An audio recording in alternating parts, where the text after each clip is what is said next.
conocen y seguramente la gente que lo está siguiendo por streaming también. Voy a pasar a leer un poco de su trayectoria. Nuestro disertante es Galo Soler. Estudió química en la Facultad de Ciencias Exactas y Naturales de la Universidad de Buenos Aires. Realizó un postdoctorado en la Universidad de París. Regresó al país en 2003 y fundó el Grupo de Química y Nanomateriales de la Comisión Nacional de Energía Atómica, donde trabajó hasta el 2015. Creó y dirige el Instituto de Nanosistemas de la UNSAM. Es investigador principal del CONICET, profesor asociado de la UBA y miembro titular de la Academia de Ciencias Exactas, Físicas y Naturales. Ha sido profesor invitado de la Universidad de París, Osaka Prefecture y Melbourne. Ha publicado más de 120 artículos científicos y ha dado más de 50 conferencias invitadas. Ha formado recursos humanos dirigido a proyectos científicos y tecnológicos con laboratorios del país, del extranjero y empresas. Ha obtenido diversos premios en química, físico-química y nanotecnología, incluyendo el premio Husey para jóvenes investigadores en 2006 y 2009. Promedio en las Academias Nacional de Ciencias y el CONEX de Platino en 2013. Realizó divulgación científica en televisión y ha publicado 3 libros sobre divulgación química y nanotecnologías. Se dedica a diseñar y producir nanosistemas con arquitecturas inteligentes y propiedades a medida utilizando métodos químicos inspirados en la naturaleza. El día de hoy va a disertar acerca de la nanotecnología, lo que ha titulado Bienvenidos al siglo XXI. En su disertación va a hacer referencia a que la nanotecnología nos brinda un mundo nuevo y fascinante que ya está entre nosotros. Hoy en día vivimos rodeados de nanotecnología, aunque no lo sepamos.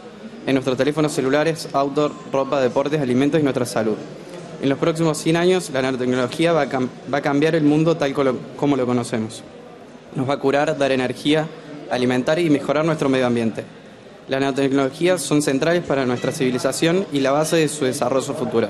Esta revolución tecnológica del siglo XXI se basa en nuestra capacidad, desarrollada en los últimos 20 y 30 años, de controlar la materia como nunca antes. En esta charla contará algunos aspectos salientes del nanomundo y mostrará cómo los científicos crean nanosistemas inspirados en la naturaleza. Los dejo. Muchas gracias.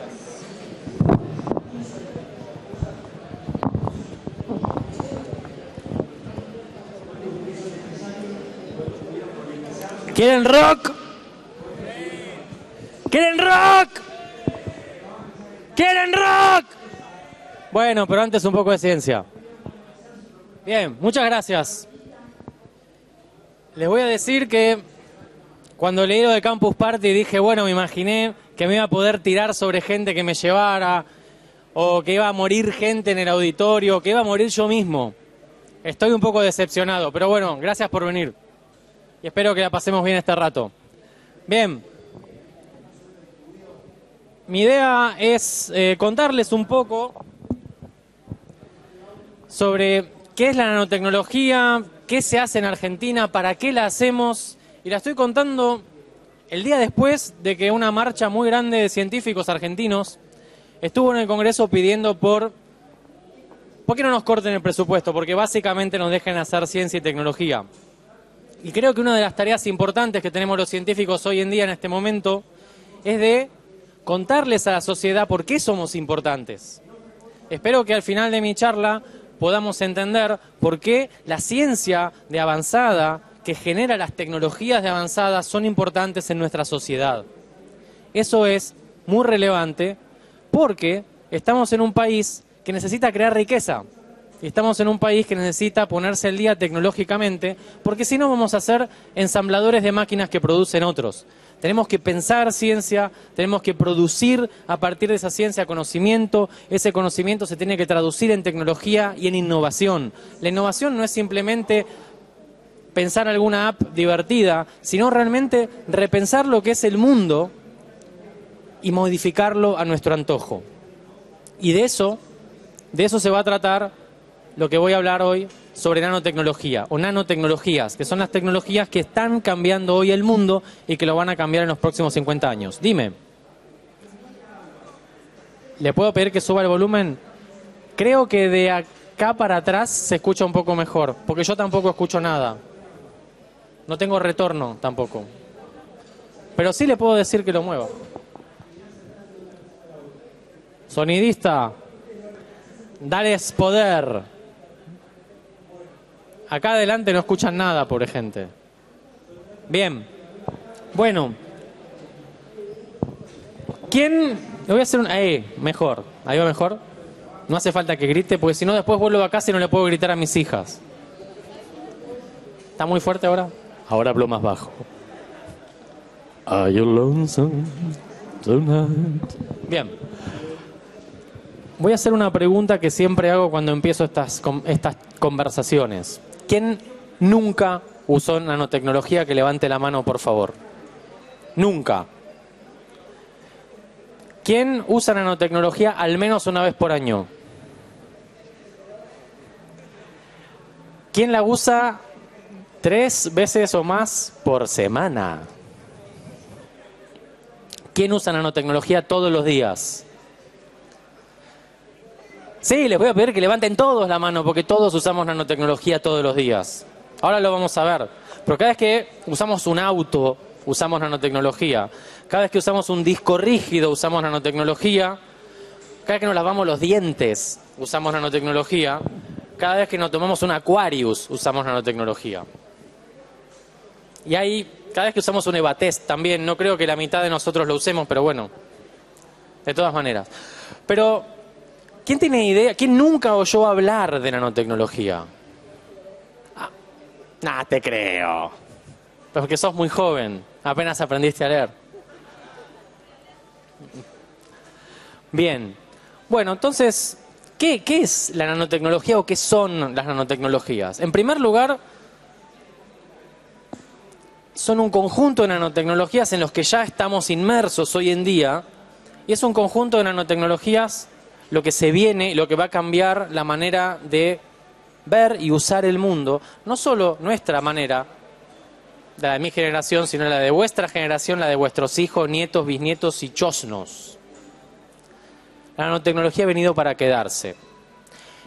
Y básicamente, las nanotecnologías son nuestras tecnologías que desarrollamos usando materiales pequeños y espacios pequeños, usando objetos de lo que se conoce como la nanoescala. ¿Y qué es la nanoescala?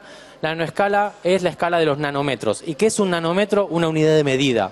¿Saben lo que es un nanómetro? Esto que tenemos aquí es nuestra escala diaria de vida, 1 metro. Nuestra escala normal es del orden de 1 metro. Si nosotros nos achicamos 1000 veces, tenemos que ver objetos ya con una lupa, con un microscopio óptico, y tenemos los milímetros. Si nos venimos 1000 veces más para abajo, tenemos un micrón o una micra. Hemos descendido ya 1 millón de veces en escala. Y si aún de descender 1 millón de veces en escala, cosas que vemos ya con microscopios electrónicos, bajamos 1000 veces más, bajamos al mundo del nanómetro. Hemos descendido de acá, de nuestra escala de todos los días, a la escala nanométrica 1000 millones de veces. Un pelo tiene de ancho 65.000 nanómetros más o menos. Es chico, es pequeño. ¿Es lo más pequeño que conocemos? No.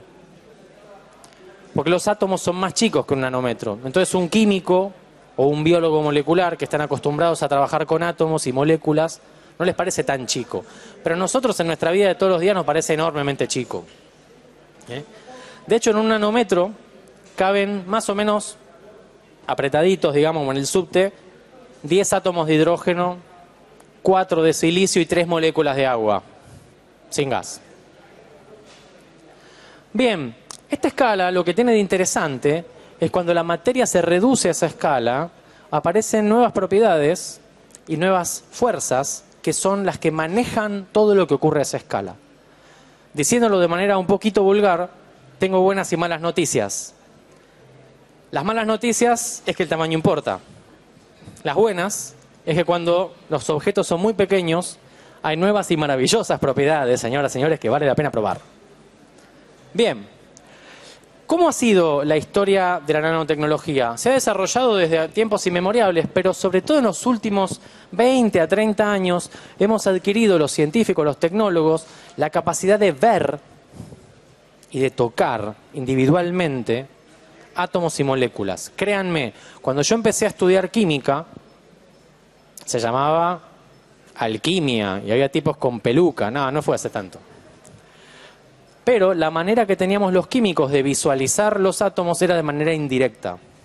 Hacíamos algunas medidas extrañas, mirábamos unos gráficos, poníamos cara de ajá, y aseverábamos que tal átomo estaba unido a tal otro. Eso hace 25 años era moneda corriente, era complicado pensar que podíamos ver los átomos uno por uno. En la escuela secundaria, las profesoras nos dicen, y aún a muchos de ustedes le deben haber dicho, los átomos no se pueden ver, los átomos son una imaginación de los científicos que están locos, así que nunca sigan carreras de ciencia. Y así estamos. Pero sí, los átomos se pueden ver. Esto que tengo acá es una fotografía de un microscopio electrónico de transmisión. Este bicho sale $2 millones, estamos juntando acá plata con los muchachos para comprarnos uno. Permite ver átomos uno por uno. Estos puntitos blancos que ustedes ven son los espacios entre los átomos. Esos puntitos negros que quedan entre esos puntitos blancos son átomos individuales. Ustedes los pueden observar. No solo esto. En los últimos 20 años se han desarrollado otro tipo de microscopías que se conocen como microscopías de túnel o microscopías de sonda, y en estas tocamos los átomos, usando unos efectos muy extraños. Podemos tocar, esto que ustedes ven aquí, estas bolitas azules, son átomos de silicio sobre una superficie. Fíjense, están ahí uno por uno, están listos para agarrarlos, parecen manzanitas o cerezas. Hoy en día tenemos la capacidad de tomar los átomos uno por uno y describir prácticamente con ellos uno por uno. Es impresionante lo que ha avanzado la técnica. Es impresionante lo que ha avanzado nuestro pensamiento al ir rápido con la técnica también. Y por eso es tan fuerte el avance en este campo. ¿Cómo empieza todo? Empezó de muchas maneras, porque en la civilización las cosas empiezan de manera rara y nadie sabe bien por qué. Bien. Pero hay un hito en la historia de la nanotecnología que es una conferencia de este muchacho. ¿Alguien lo conoce? Richard Feynman. Muy bien, excelente. Richard Feynman, uno de los grandes físicos del siglo XX. Un capo total. El que quiera aprender física, que lea los libros de Feynman, porque conceptualmente es lo mejor que hay. Richard Feynman, en 1957, en una conferencia en la Sociedad Americana de Físicos, lanza un desafío. Dice, hay mucho lugar allí abajo. Nos estamos ocupando de la ciencia, nos estamos ocupando de la ciencia de materiales, nos estamos ocupando de la ciencia de semiconductores, nos estamos ocupando de muchas cosas interesantísimas, pero hay una escala particular, la escala de las distancias atómicas, las distancias nanométricas, que es muy interesante. ¿Por qué? Porque las propiedades las conocemos, las podemos calcular, las podemos experimentar, pero no podemos hacer objetos pequeños fácilmente. ¿Se podrá algún día hacer objetos miniaturizados pequeños? ¿Podremos escribir una enciclopedia en la cabeza de un alfiler? Una enciclopedia no era Wikipedia en esa época, era un montón de libros espantosos con imágenes.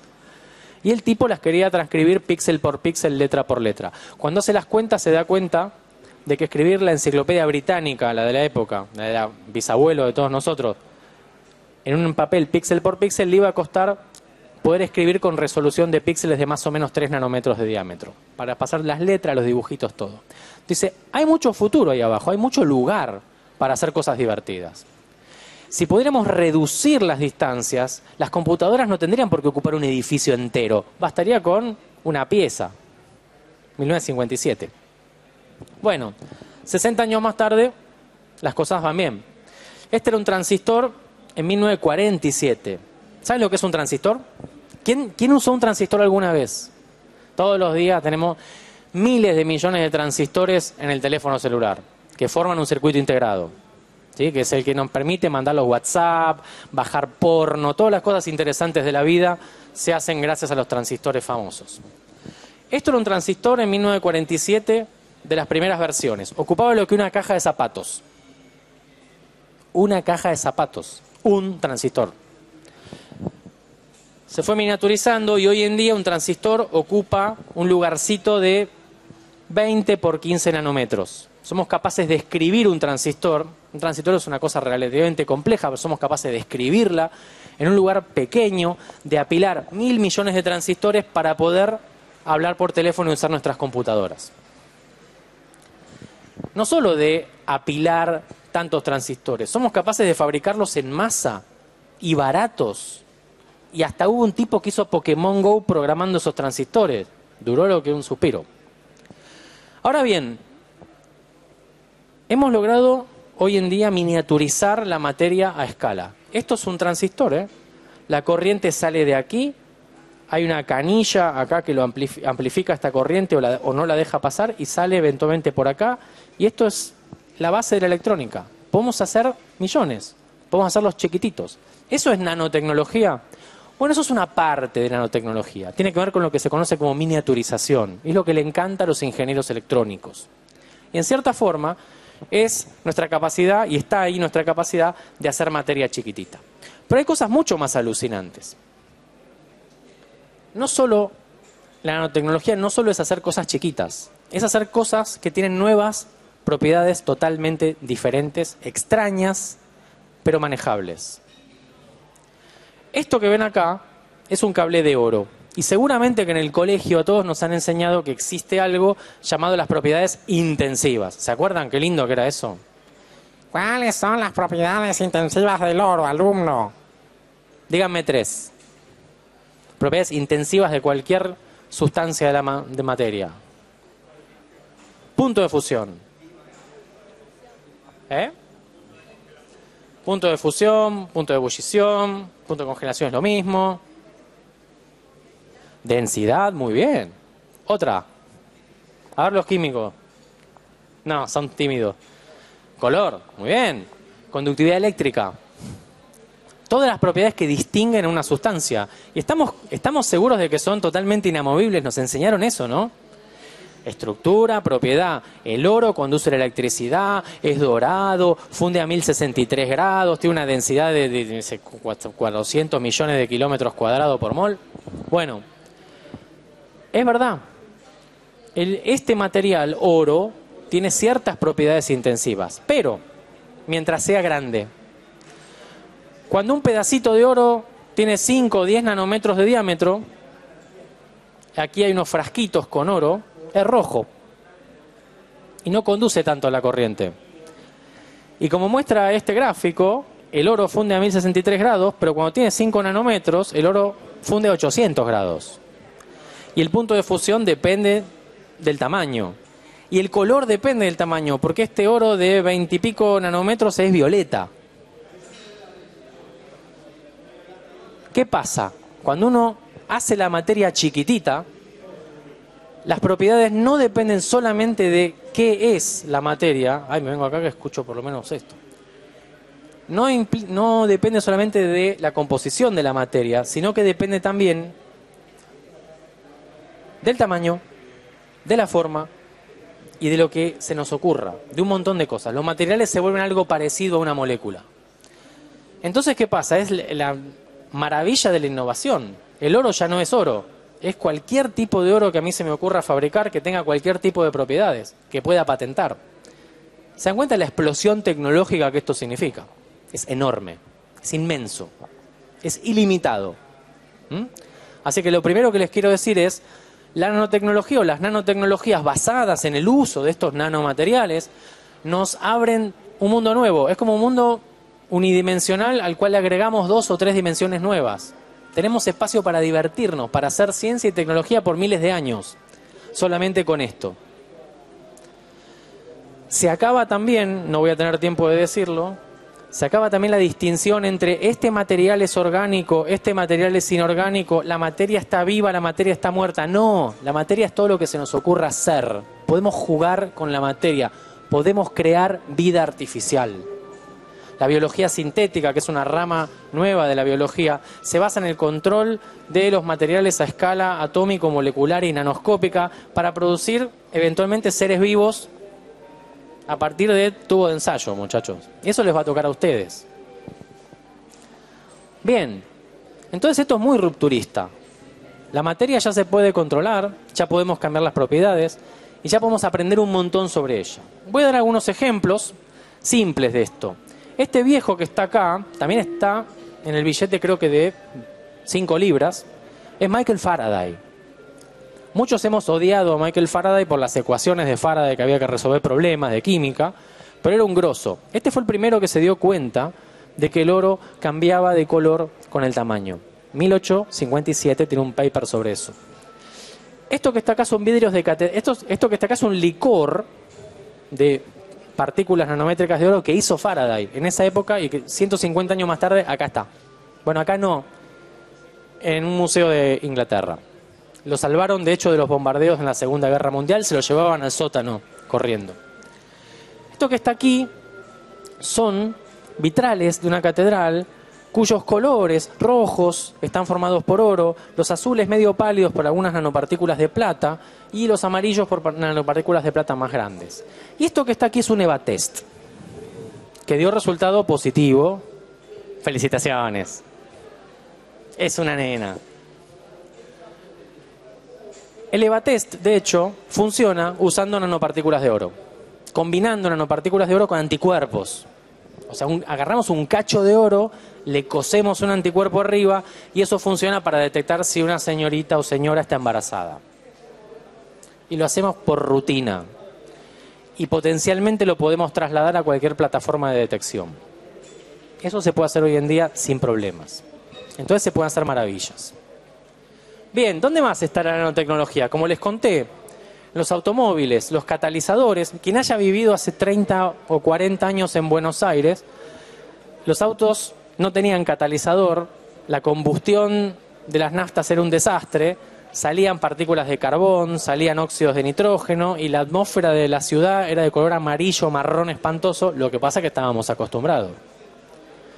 Bueno, el catalizador que tiene cada auto adentro se encarga, mediante pequeñas partículas que son cada una un pequeñísimo reactor microscópico, de destruir esas moléculas nocivas, y el tonto catalizador de los autos ha salvado más vidas en los últimos 30 años que muchas legiones de médicos, porque ha bajado la toxicidad de las atmósferas urbanas. En silencio, nadie sabe que está hecho de nanotecnología, pero está hecho.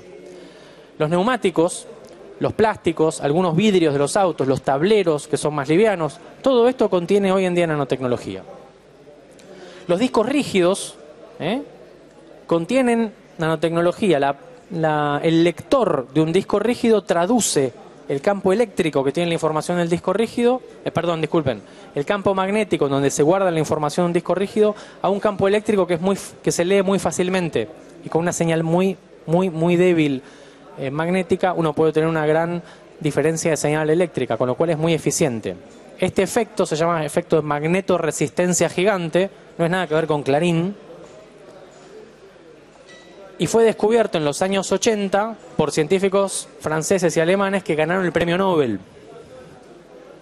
Ahora, estaban mostrando en los 80, estaban todos con los pelos así, vinchas fluorescentes, todo, escuchando a Lionel Richie. Estaban mostrando esto en una conferencia y un tipo de IBM miró este loco efecto de magnetoresistencia gigante, se tomó el primer avión, volvió a Almaden, California, les dijo a sus colegas: muchachos, paren todo. Este invento re loco de este francés sacado puede servir para que hagamos mejores discos rígidos. Gracias. Y en algunos meses, probando solamente 20.000 combinaciones diferentes de aleaciones metálicas, Parking, que fue el líder del grupo de IBM, desarrolló los discos rígidos que estamos usando hoy, 30 años después. Los otros dos tipos ganaron el premio Nobel, pero este tiene una casa en un acantilado mirando al golf con un dinosaurio delante vivo. Bueno, esto que ven acá es una iglesia. Una iglesia de color inmaculadamente blanco en el medio de Roma, que es una ciudad con mucha polución. ¿Por qué se mantiene el blanco? ¿Cómo se mantiene este color blanco? Este color blanco se mantiene porque en el cemento, la empresa Italcementi puso nanopartículas que se activan con la luz del sol y básicamente queman todo lo que hay alrededor. Entonces, esto es el ejemplo de que se puede hacer un cemento autolimpiante. También funciona hoy en día. Es más, no las ventanas de esta iglesia, pero los ventanales del centro de conferencias de la Universidad de Lausanne, de la Escuela Politécnica Federal de Lausanne en Suiza. Son ventanas transparentes como las que vemos allá, bueno, ahora no las vemos mucho. Y esas ventanas también, por el mismo principio, toman la luz del sol, lo convierten en energía y son transparentes. Son celdas solares transparentes que alimentan las luces del edificio. Nos estamos metiendo en todos lados. Esta es la raqueta de Del Potro. La raqueta de Del Potro es una maravilla de la nanotecnología. Está hecha con polímeros, con plásticos. Los plásticos son como un espagueti. Son cadenas largas de moléculas, pero esos espaguetis están abrochados por nanopartículas. El asunto es que las nanopartículas actúan como un broche inteligente y regulan las propiedades mecánicas de la raqueta, con lo cual uno puede pegarle un palazo como Del Potro y la raqueta no vibra, apagan las vibraciones. Son materiales bastante inteligentes. Bueno, y así le va a Delpo, va bien. Mientras no se rompa la muñeca, va bien. Estas son algunas cosas que están funcionando al día de hoy. Hay mucho hecho, hay más de 1800 productos. Les voy a contar una historia para poner en valor la ciencia, porque siempre hablamos de nanotecnologías, pero detrás de las nanotecnologías hay nanociencia, y detrás de las tecnologías, detrás de la innovación, hacemos cosas, hay mucha ciencia. Hay mucho trabajo de mucha gente muy calificada por mucho tiempo, financiada generalmente por las universidades, por los estados, por los gobiernos. Reitero mi mensaje, por eso es importante mantener las políticas de Estado de financiación, porque si no vamos a cambiar piezas de cosas que hicieron otros. Guarda con eso. Este es un ejemplo muy interesante. Hay unos materiales particulares que se llaman los puntos cuánticos o quantum dots, que básicamente son como un nanofarol. Son una molécula, son una partícula fluorescente. Uno irradia luz sobre esa partícula, la partícula absorbe parte de la energía, la reconvierte y la reemite en forma de luz. Lo interesante de esto es que dependiendo del tamaño de este material, remite luz en distintos colores. Esto, por ejemplo, es seleniuro de cadmio, que es un material como cualquier otro, que puede emitir desde el violeta hasta el rojo toda la gama de colores. Bueno, esto puede servir para muchas cosas. De hecho, sirvió durante muchos años como entretenimiento, pero también sirvió como para una pequeña nanopartícula que se le puede pegar a una célula o una proteína y ver cómo esa célula se mueve, cómo esa proteína entra en una célula y un montón de cosas muy divertidas desde el punto de vista biológico. Estos puntos cuánticos fueron descubiertos por Ekimov, un ruso, en 1981, quien hizo los cálculos y empezó a fabricarse en esa época, y el grupo de Eva Wendy, seguido por Murray y por Alivisatos, que fueron sus discípulos, en los 95, había un Menem que se estaba reeligiendo, pero ellos hacían buena ciencia, y encontraron la manera de hacer esto bien, de manera muy reproducible y muy sistemática. Hace 20 años. Siguieron trabajando, y hoy en día estos puntos cuánticos han desplazado a todas las tecnologías en pantallas de televisión. Son la última tecnología en pantallas de televisión porque tienen colores mucho más definidos, mucho más estables y son mucho más eficientes en usar la energía que las tecnologías competitivas como OLED, LED, LCD, etc. Mensaje importante. Hace 30 años, 30 y pico años, un ruso se le ocurrió esto. Hace 20 años, unos americanos empezaron a fabricarlo bien. Y hoy en día, bueno, en 2001, Alivisatos puso una compañía y hoy produce 25 toneladas anuales de estos bichos para todos los televisores 4K que se están fabricando. Es decir, la investigación básica, todo lo que se descubrió, generó nuevas cosas muy interesantes. Podemos hacer cosas extremadamente avanzadas, pero también podemos hacer televisores y venderlo para que otros fabriquen televisores. Y generar riqueza, generar novedad, generar, por ejemplo, pantallas que gasten menos energía. Estamos haciendo un favor múltiple. Bien. La nanotecnología o las nanotecnologías son lo que se conoce como tecnologías facilitadoras. Entran en muy diversas cadenas de producción, entran en muy diferentes tecnologías y crean muchas tecnologías nuevas. ¿Y cuánto vale esto? O sea, porque unas nanotecnologías pueden entrar en la industria del vino, muy bien. Puede entrar en la industria de la automotriz, puede entrar en la industria de la electrónica, puede entrar en la industria de los textiles, hemos tenido una charla hace un rato de esto, puede entrar en muchas industrias diferentes. Por ejemplo, las camisetas de los jugadores del Barcelona hoy en día tienen hilos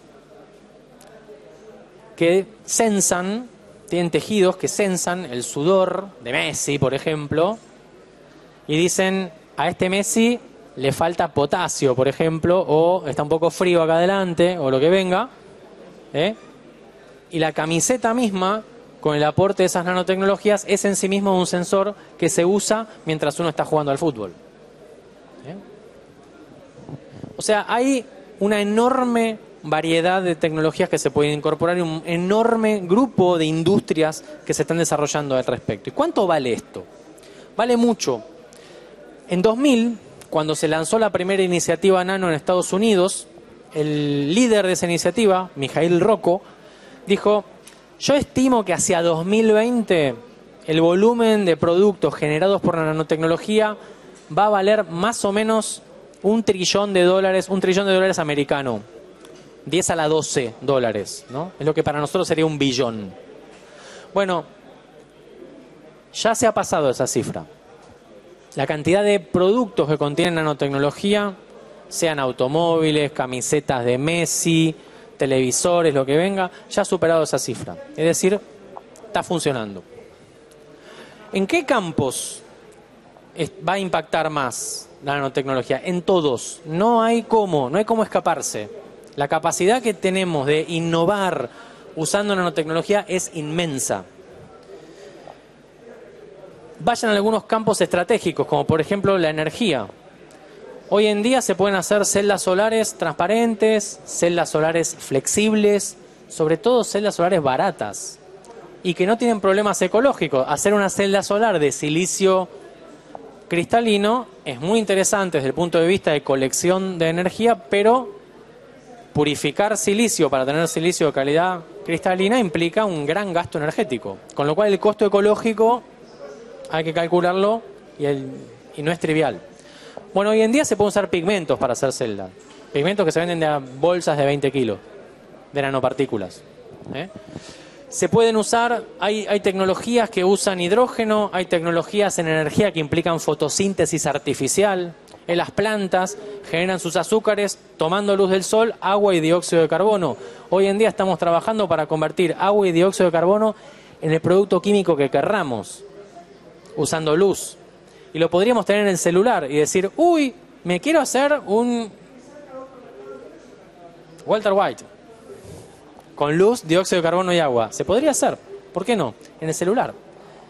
Uno tiene la app, ilumina la pantalla con la luz correcta, pone los precursores químicos correctos y tiene la molécula correcta, porque tiene catalizadores nanométricos que hacen ese trabajo y no otro, por ejemplo. Debería ser posible. En medio ambiente, ya mostré el ejemplo de la iglesia, pero un ejemplo muy interesante para Argentina. Hay graves problemas de arsénico en nuestra cuenca del Salado del Norte. ¿Cómo se saca el arsénico? Las abuelas lo sacaban con un alambre oxidado. ¿Por qué? Porque las especies de arsénico se parecen a las especies de fósforo que les gusta el óxido de hierro. Bueno, esto es lo mismo. Una compañía argentina genera nanopartículas de óxido de hierro.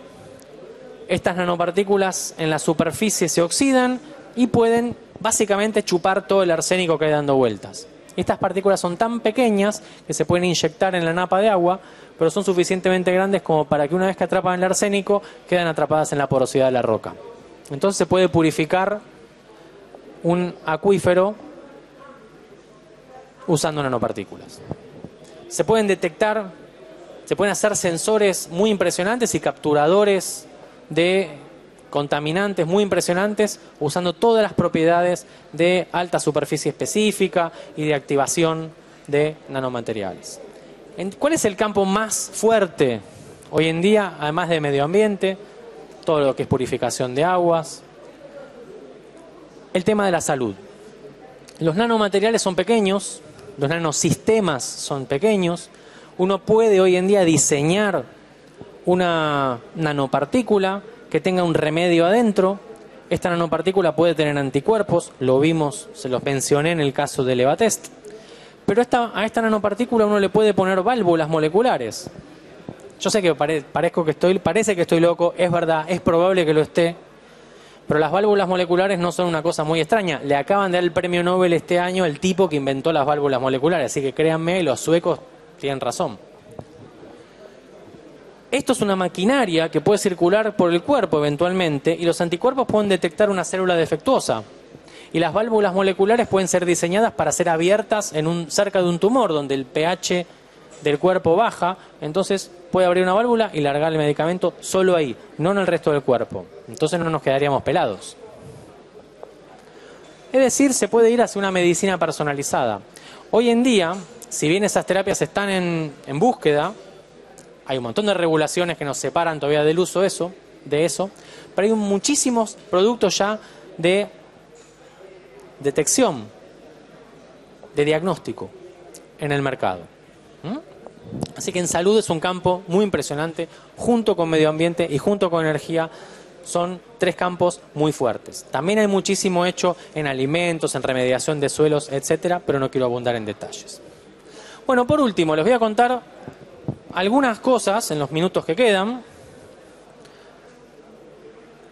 ¿Quiénes trabajamos en esto? Gente normal. Esta es una foto vieja, de nuestro laboratorio. Incluso tenemos un oriental. Y un equipo de nanotecnología es un equipo esencialmente interdisciplinario. Ya la ciencia y la nanociencia y la nanotecnología no se hacen en una buhardilla alejados del mundo.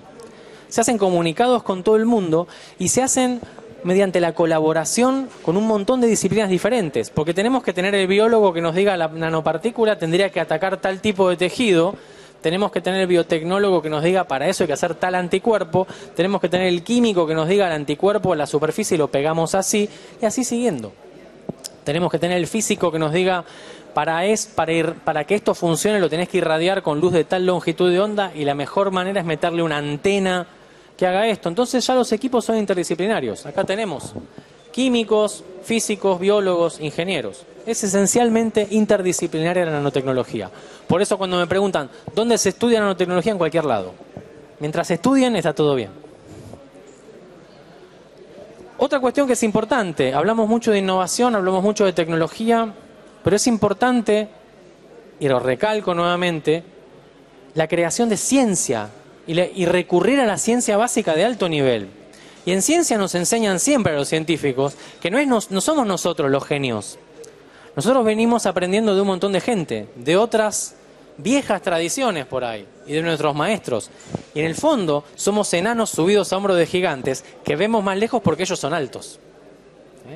Entonces no siempre todo es inspiración, innovación y todas esas chucherías que nos venden los medios de aprendizaje modernos.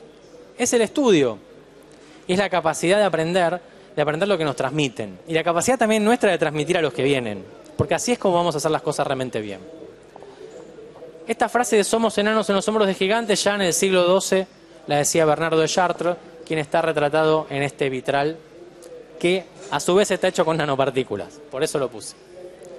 Bueno, les voy a contar tres cositas que hacemos en nuestro laboratorio muy rápidamente para que tengan una idea de cómo trabaja un laboratorio en Argentina. Nosotros seguimos la inspiración de este caballero, que no es Gepetto, el papá de Pinocho, es Berthelot, el padre de la química sintética. Y Berthelot decía hace más de 100 años que era posible recrear todas las sustancias que hace la naturaleza si usamos las fuerzas que la naturaleza pone en juego para trabajar. Y estos son maravillosos organismos que la naturaleza hace, como las algas diatomeas, y nosotros las imitamos en cierta manera. No voy a entrar en detalles porque si no se hace muy largo. Pero básicamente podemos hacer pequeños materiales que tienen pequeños poros. Estos poros actúan como una guía, por ejemplo, para que las células de un hueso, que están formando un hueso, puedan acomodarse mejor alrededor de una prótesis. y así guiar a las células con esta especie de carriles, controlar su crecimiento, controlar su adhesión. Hemos tomado como modelo también modelos de la vida, de la naturaleza. Hemos tomado los modelos de las alas de las mariposas, estas alas que reflejan luz, y hemos usado este mismo concepto para crear sensores en los cuales la luz nos da información sobre el tipo de contaminantes que andan dando vueltas, por ejemplo. O incluso, como hizo uno de los chicos acá, Nico, algo más prosaico y más simple como hacer lindos envases de botellas de Fernet. Hemos usado tecnología de las mariposas al Fernet. Estamos mal de la cabeza, pero funciona. Hemos hecho cosas mucho más locas, no voy a dar muchos detalles, pero básicamente aprendemos a enchufar biomoléculas, a hacer trabajar las biomoléculas para nosotros, a hacer trabajar a las células, matar bacterias, simular canales iónicos. Estamos haciendo cosas realmente muy interesantes, como les contaba antes, manejando todo tipo de materia, y aplicando los conocimientos de la química, de la física, de la biología en el diseño de estos materiales. Voy a tirarles un par de frases de este titán de la ciencia contemporánea, George Whitesides, un gran químico, en donde dijo algo que es muy inspirador. Yo me he criado en la ciencia básica. Me he pasado horas en los laboratorios, todavía lo hago cuando puedo, horas arriba de un microscopio, de un espectrómetro, peleándome con los resultados, quemando cosas, entrando borracho al laboratorio un sábado. ¿A quién no le pasó? Despertarse en un lugar que no conocía e ir al laboratorio de otro. Pero bueno, ¿cuál es la inspiración para hacer buena ciencia hoy en día? Hay mucha. La materia es tan compleja y este mundo es tan complejo y tiene tanta riqueza que uno puede ir para el lado donde sea. ¿Qué se me ocurrió elegir después de leer a Whitesides? Una cosa muy interesante que él dice. Es muy interesante tomar ejemplos de la vida aplicada y ejemplos de los problemas de la sociedad y de la industria, porque esos ejemplos son complejos y nos hacen que finalmente podamos tener excelentes resultados de buena ciencia. O sea que es un lindo camino, un camino inspirador y un camino que en Argentina, con un país con limitados recursos, puede hacer. Podemos ir detrás de cosas interesantes en industria, en medio ambiente, en agro, y desarrollar hermosos problemas científicos para responder preguntas, que eso es lo que los científicos sabemos hacer. De hecho, ahora y esto es una especie de aviso, estamos ubicados, mi grupo, mi instituto nuevo que estamos haciendo, está ubicado en la Universidad de San Martín, aquí nomás, se toman el 28, son 3 paradas más y caminan 200 metros, es muy lindo, vayan, conózcanlo. Ahí tenemos al secretario de investigación que trajo un montón de material sobre la universidad. Está aquí cerca, estamos armando un nuevo instituto en la Fundación de Nanotecnología, que es un lugar excepcional. La Fundación de Nanotecnología se dedica a albergar empresas, startups que hacen nanotecnología. Y a nosotros, que somos un instituto de investigación, nos invita a participar. Entonces estamos sentados en una mesa con los tipos que están vendiendo anticuerpos.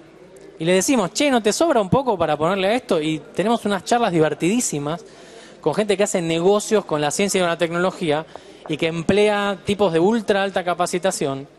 Y la verdad que esto se está volviendo un polo tecnológico impresionante. Lo que va a ser dentro de 3 años no me lo imagino, va a ser alucinante. En particular nosotros dentro de 2 años tendríamos que estar mudados a este hermoso edificio. Estamos trayendo gente del exterior, tenemos ahí levanten la mano. Tenemos un grupo, gracias. Tenemos un grupo de investigación de chicos jóvenes formados en la Argentina, de chicos un poco más viejos formados en el exterior, que están trayendo unos temas totalmente delirantes. Estamos muy felices con generar una universidad basada en el conocimiento, en la aplicación y en la generación de tecnología y de riqueza para el país, porque eso es esencial, eso es muy importante. No solamente de nuestro ego científico, qué lindo paper que publicamos, sacamos una tapa de revista, sino cuánto podemos crear, cuánto podemos aportar. Quizás me quedó un sabor un poco amargo de la marcha de ayer, porque los científicos salimos a reclamar nuestro presupuesto, que es totalmente justo. Pero también en ese momento, y esto es justo, también en ese momento pensé, bueno, a veces me acuerdo de lo que dijo Kennedy hace más de 50 años, no pienses en lo que tu país tiene que hacer por vos, sino en lo que vos podés hacer por tu país. Y creo que en este momento es necesario que nosotros hagamos también un trabajo importante por nuestro país. Y un trabajo importante es encarar la ciencia, el método científico, la discusión crítica de resultados, la obtención, la observación de la realidad y la transformación de la realidad. Los científicos somos capaces de transformar la realidad. Ojalá en algo mejor, ¿no? Los políticos también generalmente transforman la realidad, pero en un desastre. Bueno, ahora es quizá nuestro momento. Bien, esto es el edificio que se va construyendo, este es el grupo que vamos armando. Estos son los productos que estamos haciendo. Hemos ganado el concurso Innovar, por ejemplo, hace un par de semanas aquí mismo en este galpón, con unos recubrimientos que matan bacterias y que podrían usarse en hospitales o en la cocina ahí de los programas de cocineros para que no crezcan bacterias, o en prótesis, o en lo que fuere. Estamos trabajando con empresas, estamos estableciendo alianzas estratégicas. Considero que es muy importante en estos temas de vanguardia poder trabajar con empresas y darle a las empresas lo que piden, que es productos. Y darle una cosa que es mucho mejor que los productos, darle recursos humanos formados a las empresas. Transferir nuestros recursos humanos, parte de ellos, a las empresas para que después nos vengan a buscar. Porque eso genera realmente alta tecnología y genera demanda tecnológica. Es muy importante hacer esto. Por último, y bueno, esto vendría a ser un resumen de la charla, en la cual recalco que es importante hacer nanotecnologías, es importante hacer desarrollos con industrias, son importantes las políticas de Estado de largo plazo. Me quiero despedir de ustedes con una última anécdota. Hace pocos meses entré un viernes a la noche al laboratorio y me encontré con una chica de pelo violeta. Brisa, esta que está acá, que estaba junto con otros 2 estudiantes, Rodrigo y Angie, trabajando en un proyecto de nanotecnología, auspiciado por la Fundación de Nanotecnología. ¿De qué era este proyecto? ¿De nanotecnología ultra avanzada? ¿De electrónica? ¿De la raqueta de Del Potro? No.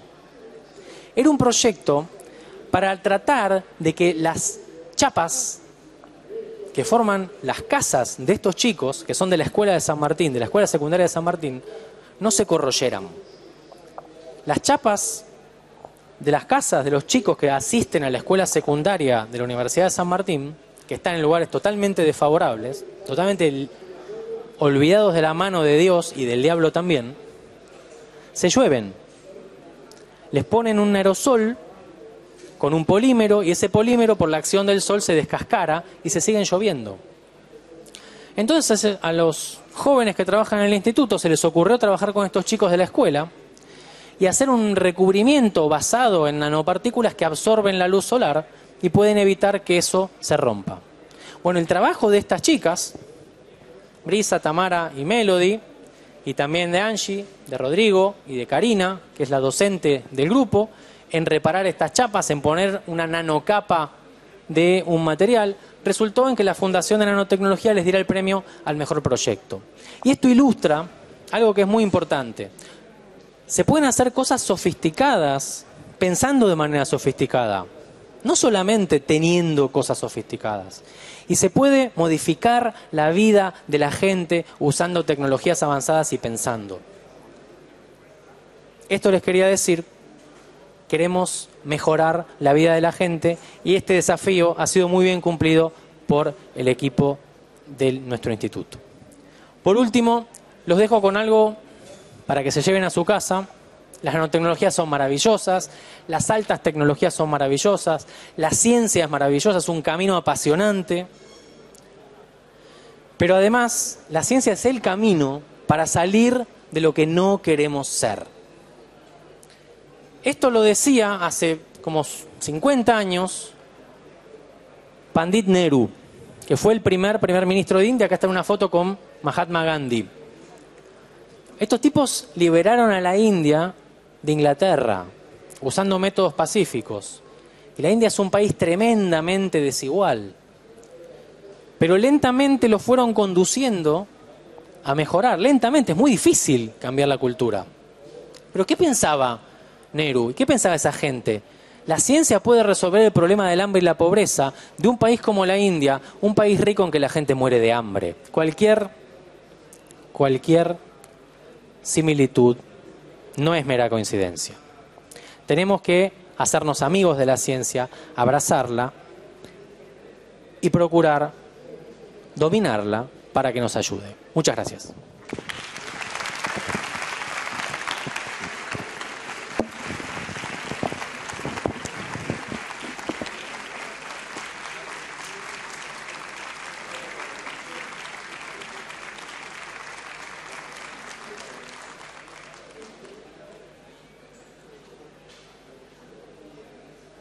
Y ahora, amigos, tenemos 10 minutos para preguntas y respuestas. Pregunte, su respuesta no molesta. O responda, su pregunta no molesta. O lo que quieran. Striptease no hago.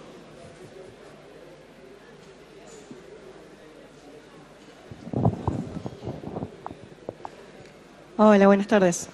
No conozco tanto el tema y siempre me llama la atención de cómo trabajamos con algo tan pequeño. O sea, cómo se hace una nanopartícula a partir de... Imagino que se deben hacer en computadoras, en máquinas, pero ¿cómo manipulo esa nanotecnología para poder trabajar con ella? Muy bien, gracias por la pregunta. A ver, como les contaba al principio, el nanomundo está a mitad de camino entre el mundo de nosotros de todos los días y el mundo atómico, molecular y subatómico. O sea, los nanoobjetos son más grandes que átomos y moléculas típicos y más chicos que un auto. Entonces, básicamente, es una escala que queda en el medio.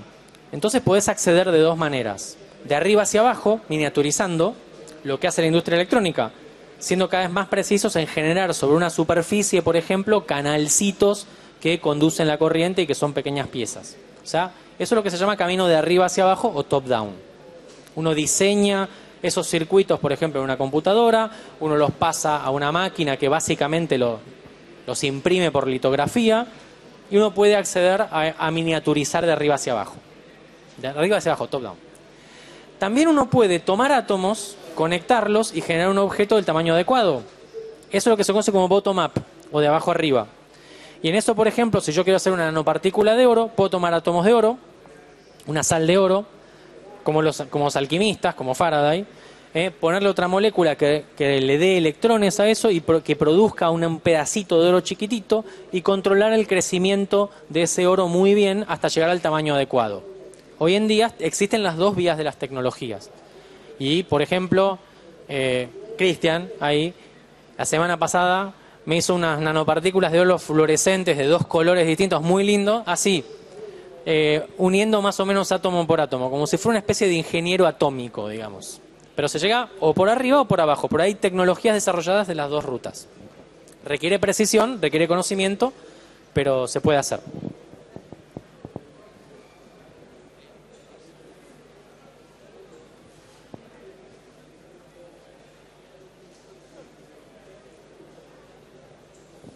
Hola, ¿cómo te va? Bueno, como vos mencionaste, la nanotecnología tiene muchas ramas. Yo quería saber cuál es la rama que ascende con más fuerza o a cuál rama de la nanotecnología a la que le tenés más fe o cuál es la más grande, la que tiene más potencia. Bueno, está muy bien eso, de que tiene muchas ramas y las ramas a su vez se dividen. Lo que para mí es más interesante en este momento, así como me preguntaban cómo hacer pequeños objetos, cómo controlarlos, cómo ensamblarlos. Y toda la rama que se ocupa de no solamente de fabricar un pequeño objeto, sino de ubicarlo en un lugar de manera parecida a lo que lo hace la naturaleza, es una rama que viene evolucionando muy rápidamente. Tradicionalmente la nanotecnología adopta muchas de las estrategias de la industria electrónica. Genero un circuito, deposito nanopartículas, ilumino selectivamente y obtengo una señal. Bueno, también podés tomar proteínas, por ejemplo, rodear partículas y hacer una sopa de nanopartículas cuyas distancias estén controladas por la dimensión de la proteína. Eso se parece mucho a los procesos que ocurren en biología o en la naturaleza. Entonces, esa rama de la biomimética, para mí, es la que junta lo que es la nanotecnología con la biología artificial. Y es extremadamente rica y para mí es la que va a dar que hablar en los próximos 100 años o 200, no sé. No te lo puedo decir con precisión.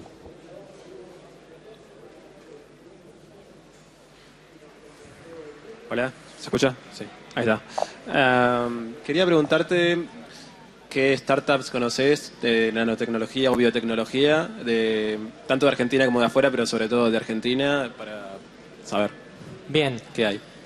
En Argentina hay varias startups que están trabajando. Eso se pueden acercar a la Fundación de Nanotecnología. Por ejemplo, ahí está Daniel Lupi, su presidente, por ejemplo. Hay varias startups, muchas de ellas derivan del sector farmacéutico. Han hecho, por ejemplo, no sé si están acostumbrados a los detergentes, las micelas o pequeños objetos como los liposomas, esos son objetos nanométricos. Están usando eso, tradicionalmente se usa hace varios años como vehículo de medicinas. Y hay varias startups que están trabajando en ese tipo de temas. Hay otras startups como la que les mostré, que se llama Nanotech de Santa Fe, que trabaja en, por ejemplo, de descontaminación o destoxificación en base a nanopartículas. Hay otras startups más ligadas a la biotecnología que se basan en la creación de anticuerpos y en su fijación sobre superficies o sobre nanopartículas. Algunas de ellas están en la fundación. Eso es lo que es Argentina. En el mundo hay de todo dando vueltas. Lo que tiene una startup de nanotecnología, a diferencia de una de biotecnología y a diferencia de una de tecnología informática, es que las tecnologías de caracterización de los nanomateriales son relativamente caras.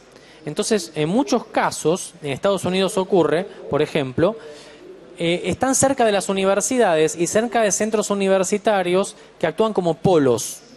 Por ejemplo, no sé, en Stanford hay un polo tecnológico de nanotecnología que tiene 5 pisos y en el cual podés caracterizar prácticamente la nanopartícula que vos quieras. Hay un montón de empresas que usan a ese polo, no, perdón, es en Berkeley, no en Stanford,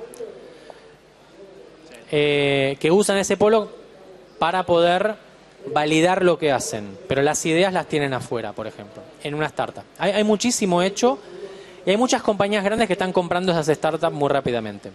Y se da mucho la conexión entre universidades de acá con las de Estados Unidos o startups de acá con startups de Estados Unidos. Las startups de acá trabajan bastante acá, trabajan con universidades de acá y validan sus resultados en el extranjero, muchas de ellas, porque necesitan las validaciones para poder vender los productos. No tenemos más tiempo. Muy bien, no tenemos más tiempo, pero si quieren preguntarme voy a ir para allá. Y muchísimas gracias por la atención y por la paciencia.